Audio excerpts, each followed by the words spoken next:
گیا کہ تکرار نماز جنازہ کا شرعی حکم کیا ہے، یعنی دوبارہ نماز جنازہ پڑھنا شرعی طور پر کہاں تک جائز ہے یا نہیں۔ تو اس بارے میں ایک دلیل کل ہم نے سماعت فرمائی تھی۔ اس کے علاوہ تقریباً 40 کتب سے اعلیٰ حضرت علیہ الرحمہ نے عبارات نقل فرمائیں، جن میں سے ایک دو عبارتیں ہم سماعت فرمائیں گے۔ باقی تقریباً عبارتوں کے مفہوم یہی ہیں کہ جیسا کہ فقہ کی عبارات کے اندر موجود ہے کہ ان کان المصلی سلطانا او الامام الاعظم او القاضی او والی المصر او امام حی لیس للولی ان یعید۔ فرمایا کہ اگر نماز جنازہ ایسے شخص نے پڑھایا جس کا حق تھا، جیسا کہ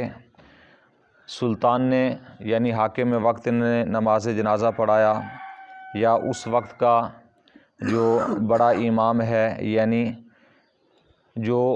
امیر ہے اس نے نماز جنازہ پڑھایا ہے، یا قاضی ہے اس نے نماز جنازہ پڑھایا ہے، یا شہر کا جو گورنر ہے اس نے جنازہ پڑھایا ہے، یا پھر جو اس وقت کے زندہ لوگوں کا امام ہے اس نے نماز جنازہ پڑھا لیا، یعنی محلے کا، اپنے شہری کا، مسجد کا امام۔ اگر ان لوگوں نے نماز جنازہ پڑھا لیا تو اب ولی کو بھی حق نہیں کہ وہ نماز جنازہ دوبارہ لوٹائے، کیونکہ جتنے ان لوگوں نے نماز جنازہ پڑھایا ان کا حق تھا نماز جنازہ پڑھانے کا۔ تو جب انہوں نے نماز جنازہ پڑھا دیا تو اب ولی کو بھی دوبارہ جنازہ پڑھنے کا، لوٹانے کا، تکرار کرنے کا اختیار نہیں ہے،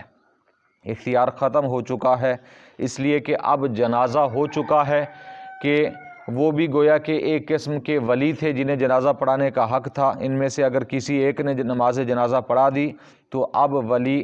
دوبارہ نماز جنازہ نہیں پڑھ سکتا، اگرچہ ولی نے پہلے نماز جنازہ نہ بھی پڑھا ہو تب بھی اس کی اجازت نہیں ہے۔ اور ایک اور عبارت ہے کہ تندرست مقیم کے لیے تیمم جائز ہے جب جنازہ آ جائے اور ولی دوسرا ہو، اندیشہ ہو کہ اگر وضو میں لگے تو نماز جنازہ فوت ہو جائے گی، تو اس وقت اسے چاہیے کہ اگر یہ غیر ولی ہے تو نماز جنازہ کے اندر وضو کی بجائے، اگر وضو کرنے میں خطرہ ہے کہ نماز جنازہ فوت ہو جائے گا، نماز جنازہ مکمل ہو جائے گی، تیمم کے ساتھ نماز جنازہ پڑھ سکتا ہے۔ یعنی اگر ایک شخص ولی ہے یعنی جنازے کا قریبی ہے، جنازے کا میت کا ولی ہے، تو اس کے اختیار میں ہے، اس لیے وہ جنازہ اگر اس نے وضو نہیں کیا ہوا تو وضو کرنے کی مقدار لوگ اس کے لیے ٹھہر جائیں گے کہ جنازہ انہی کا ہے، میت انہی کی قریبی ہے، تو اب حکم نہیں کہ وہ تیمم کر کے نماز جنازہ پڑھے، بلکہ وہ وضو کرے گا، اس لیے کہ وہ جنازے کو روک سکتا ہے کہ ولی کا یہ حکم ہے، ولی کے لیے ایسا ہو سکتا ہے۔ ہاں اگر ولی نہیں ہے، کوئی اور ہے، غیر ولی ہے، کوئی دور کا رشتہ دار ہے یا کوئی دوست و احباب میں سے ہے، نماز جنازہ پڑھنے کے لیے آیا ہے، تو یہاں پر فقہاء کرام نے حکم دیا کہ اگر اسے خطرہ ہے کہ ولی موجود ہے اور اس نے نماز جنازہ کی نماز جو ہے کھڑی کر دی ہے، تو اب یہ ولی کے علاوہ کوئی اور شخص ہے تو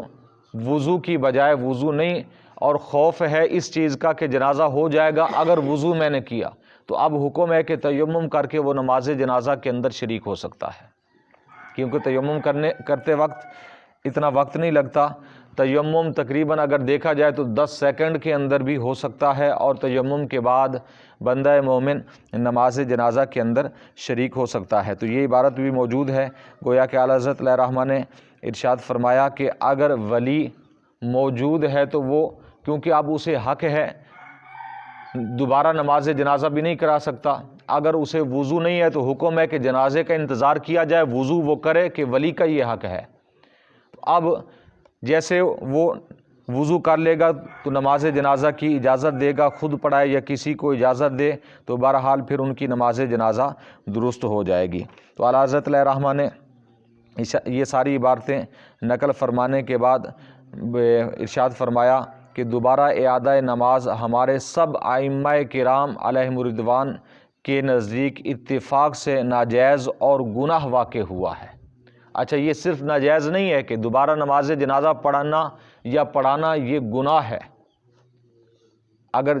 جواز کی صورت نہ ہو، جیسا کہ ہم نے پیچھے پڑھا ہے کہ صرف ولی کی، کہ اگر ولی نے نہیں پڑھا کسی اور نے پڑھایا، اور جس نے پڑھایا اس کا بھی حق نہیں تھا، اس نے نماز جنازہ پڑھا دیا، تو ولی جو ہے وہ اعادہ کر سکتا ہے، دوبارہ پڑھ سکتا ہے۔ وگرنہ فرمایا کہ ایسا کرنا اتفاق سے ناجائز ہے اور گناہ ہے، ایسی ناواقفی مانع گناہ نہیں کہ مسائل سے ناواقف رہنا خود گناہ ہے۔ فرمایا کہ ایک اور جو مسئلہ ہے کہ جی ہمیں یہ پتہ نہیں تھا اس لیے ہم نے یہ کام کر لیا،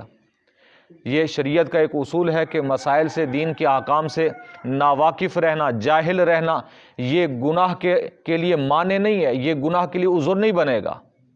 بلکہ حدیث مبارکہ میں آیا ہے کہ نبی کریم صلی اللہ علیہ وسلم نے فرمایا ذنب العالم ذنب واحد و ذنب الجاہل ذنبان، کہ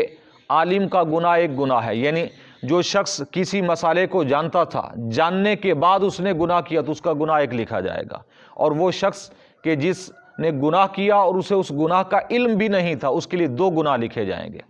نبی کریم صلی اللہ علیہ وسلم نے جب یہ فرمایا قیل ولیما یا رسول اللہ صلی اللہ علیہ وسلم العالم یعذب علی رکوبی، کہ جب حضور سے یہ سوال کیا صحابہ کرام نے کہ یا رسول اللہ صلی اللہ علیہ وسلم اس کی وجہ کیا ہے کہ عالم کا گناہ، جاننے والے کا گناہ ایک گناہ لکھا جائے اور جو نہیں جانتا اس کے 2 گناہ لکھے جائیں، اس کی وجہ کیا ہے؟ نبی کریم صلی اللہ علیہ وسلم نے فرمایا کہ جو جانتا تھا اس کو کہ یہ گناہ ہے، آپ علیہ الصلوۃ والسلام نے فرمایا اسے صرف گناہ کرنے کا اسے گناہ ملے گا، گناہ لکھا جائے گا۔ والجاہل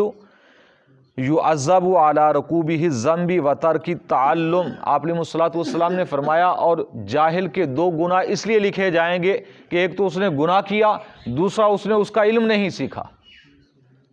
2 گناہ اس لیے لکھے جائیں گے کہ یعنی ناواقف ہو کر، آج تو ہم یہ کہتے ہیں جی ہمیں تو پتہ نہیں تھا، یا جو جاہل ہیں ان کے لیے گناہ کم ہے، جو عالم ہیں ان کے لیے گناہ بڑے ہیں، ان کے لیے زیادہ گناہ لکھے جائیں گے۔ نبی کریم صلی اللہ علیہ وسلم کے فرامین کے مطابق یہ بات سراسر غلط ہے کہ جو جاننے کے باوجود گناہ کرے اس کا گناہ ایک ہے، جو جہالت میں گناہ کرے اس کے 2 گناہ ہیں، ایک جہالت کا گناہ کہ اس نے دین کا علم سیکھا ہی نہیں، اس چیز کا علم سیکھا ہی نہیں،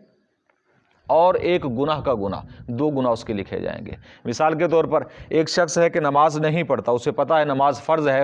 فرض عین ہے، مجھ پر لازمی ہے کہ پڑھوں، لیکن نہیں پڑھتا سستی کی وجہ سے، غفلت کی وجہ سے۔ نماز کا عالم ہے، نماز کا اسے پتہ ہے، عالم کا معنی جاننے کا ہوتا ہے، تو اگر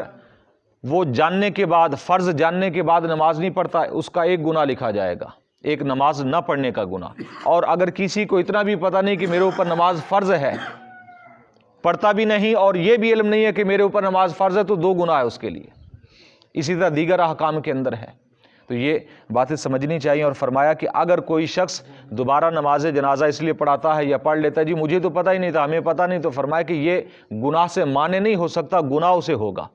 اس کے لیے گناہ اس کا لکھا جائے گا، اور جہالت کے سبب ایسا کیا تو 2 گناہ لکھے جائیں گے۔ اللہ تعالیٰ کی بارگاہ میں دعا ہے نبی کریم صلی اللہ علیہ وسلم کے وسیلہ سے ہم سب کو دین کی صحیح سمجھ عطا فرمائے، آپ علیہ الصلوۃ والسلام کے نقش قدم پر چلنے کی توفیق عطا فرمائے۔